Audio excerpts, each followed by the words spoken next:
अगर बांसवाड़ा की सियासत को समझना है तो ये सिर्फ आंकड़ों का खेल नहीं है। ये एक उलझी हुई कहानी को सुलझाने जैसा है। आज हम इसी कहानी को परत दर परत खोलेंगे, सिर्फ डेटा और तथ्यों के आधार पर, बिना किसी तरफ झुके। तो सबसे पहला और सबसे बड़ा सवाल यही उठता है कि कोई भी चुनाव सिर्फ 0.6% के फर्क से कैसे जीता जा सकता है। हमारा ये पूरा विश्लेषण इसी एक सवाल के इर्द गिर्द घूमता है, जो बांसवाड़ा के हालिया चुनावी नतीजों को समझने की चाबी है। इस पहेली को सुलझाने के लिए हम एक सफर पर चलेंगे, जिसके 5 पड़ाव हैं। पहले हम बांसवाड़ा की राजनैतिक जमीन को टटोलेंगे, फिर उन आंकड़ों में गोता लगाएंगे जो कभी झूठ नहीं बोलते। उसके बाद जनादेश के पीछे की वजहों को समझेंगे, फिर गवर्नेंस के लिए एक ठोस रोड मैप देखेंगे और आखिर में विश्वास तक जाने वाले रास्ते की बात करेंगे। तो चलिए शुरुआत करते हैं बिल्कुल बुनियाद से। आखिर बांसवाड़ा की राजनीतिक मिट्टी में ऐसा क्या खास है? इसे समझने के लिए हमें वहां के लोगों को, वहां के समाज के ताने बाने को समझना होगा। देखिए, किसी भी चुनाव की कहानी शुरू होती है वोटरों से।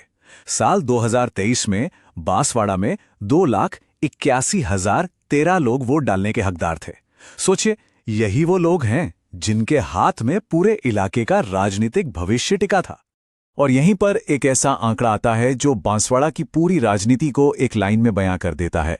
यहां की आबादी में 76% से भी ज्यादा लोग अनुसूचित जनजाति से आते हैं। ये सिर्फ एक नंबर नहीं है, ये इस इलाके की पहचान है, संस्कृति है और राजनीतिक उम्मीदों का केंद्र भी। तो ये आंकड़े असल में कौन लोग हैं? इनमें मुख्य रूप से भील, कथोड़ी और गरासिया जैसे आदिवासी समुदाय हैं। इनके अलावा लगभग 4.5% अनुसूचित जाति और करीब 19% अन्य पिछड़ा वर्ग के लोग भी हैं, जो यहाँ की सियासत को एक अलग रंग देते हैं। अब हम अपने सफर के दूसरे पड़ाव पर आते हैं, जहां आंकड़े खुद अपनी कहानी सुनाएंगे। चलिए 2023 के चुनावी डेटा का एक फॉरेंसिक विश्लेषण करते हैं, जो हमारी पूरी पड़ताल की रीढ़ है। 2023 में यहां लगभग 82% वोटिंग हुई। ये एक रिकॉर्ड है। इसका मतलब साफ है कि बांसवाड़ा के लोग अपने सियासी हक को लेकर कितने जागरूक और सक्रिय हैं। और जब इतनी बड़ी तादाद में लोग वोट करते हैं तो हर एक वोट की कीमत कई गुना बढ़ जाती है। तो इस जबरदस्त वोटिंग का नतीजा क्या निकला? जैसा कि साफ दिख रहा है, कांग्रेस और बैप के गठबंधन को लगभग 56% वोट मिले, वहीं बीजेपी को करीब 40%। पहली नजर में तो ये आंकड़े एक तरफा जीत की तरफ इशारा कर रहे हैं। लेकिन कहानी में एक बहुत बड़ा ट्विस्ट है। वोट शेयर में इतने बड़े अंतर के बावजूद जीत का मार्जिन सिर्फ 1400 से कुछ ज्यादा वोटों का था। ये एक बहुत ही नाजुक जीत थी, जो बताती है कि जमीनी लड़ाई कितनी करीबी और कांटे की थी। अगर हम जरा पीछे मुड़कर देखें पिछले 3 दशकों में, तो ये साफ दिखता है कि यहाँ की राजनीतिक वफादारी कभी एक जगह नहीं टिकी। कभी कांग्रेस का पलड़ा भारी रहा तो कभी बीजेपी का।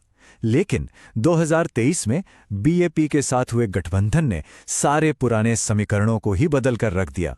तो चलिए अब तीसरे हिस्से में चलते हैं और ये समझने की कोशिश करते हैं कि 2023 के नतीजों के पीछे आखिर कौन सी ताकतें काम कर रही थीं। अब हम क्या हुआ से क्यों हुआ की तरफ बढ़ रहे हैं।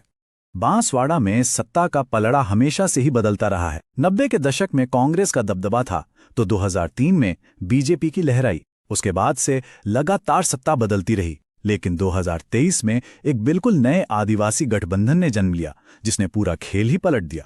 साल 2023 की सबसे अहम सियासी घटना थी ट्राइबल रीअलाइनमेंट, मतलब आदिवासी राजनीति का एक नया रूप। बीएपी जैसी नई पार्टियों ने आदिवासी पहचान, उनकी संस्कृति और स्थानीय नौकरियों को अपना मुख्य मुद्दा बनाया, और इसने कांग्रेस बीजेपी की पारंपरिक लड़ाई को पूरी तरह से बदल दिया। तो वोटर्स के सामने 2 बिल्कुल अलग कहानियां थीं। एक तरफ कांग्रेस बीएपी गठबंधन आदिवासी गौरव और कल्याण की बात कर रहा था, जिसमें सांस्कृतिक अधिकार, जमीन के हक और सीधी मदद वाली योजनाओं पर जोर था। वहीं दूसरी तरफ बीजेपी का फोकस राष्ट्रीय विकास और सुरक्षा जैसे बड़े मुद्दों पर था। और यहीं पर एक बहुत बुनियादी सवाल खड़ा होता है, लोकतंत्र में राजनीतिक बातचीत का मकसद क्या होना चाहिए? इसका मकसद लोगों को जानकारी देकर उन्हें मजबूत बनाना होना चाहिए, न कि उन्हें बांटना। हर एक इंसान की गरिमा का सम्मान करना हमारा एक संवैधानिक मूल्य है और हम सबको इसे बनाए रखना चाहिए। तो अब तक हमने समस्या को समझा, आंकड़ों को परखा। अब बात करते हैं समाधान की। चौथे पड़ाव में हम देखेंगे कि इस डेटा के आधार पर गवर्नेंस के लिए एक ठोस और अमल करने लायक प्लान क्या हो सकता है।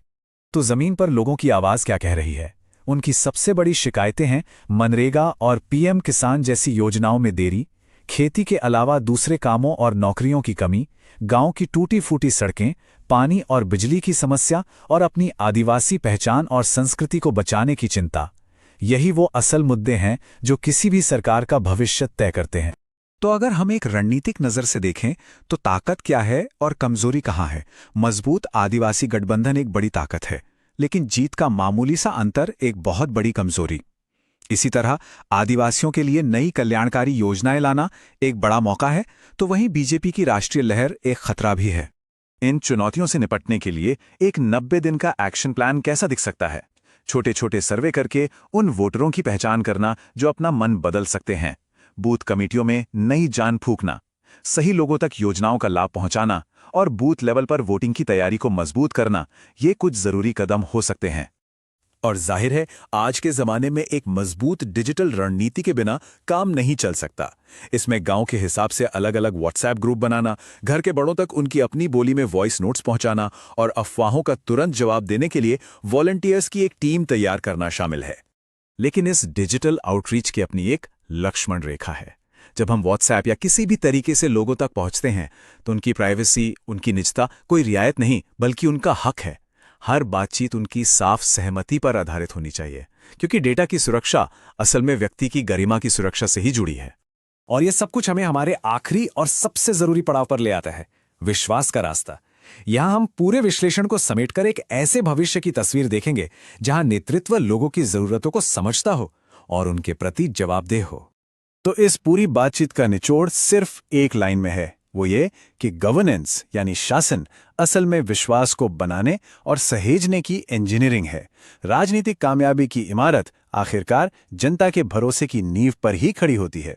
यदि आप एक जन केंद्रित नेता बनना चाहते हैं और अपने निर्वाचन क्षेत्र का उत्थान करना चाहते हैं तो blueprintstrategies.ai से mgr@blueprintstrategies.ai पर संपर्क करें या 08042041602 पर कॉल करें। राजनीति से परे उद्देश्य।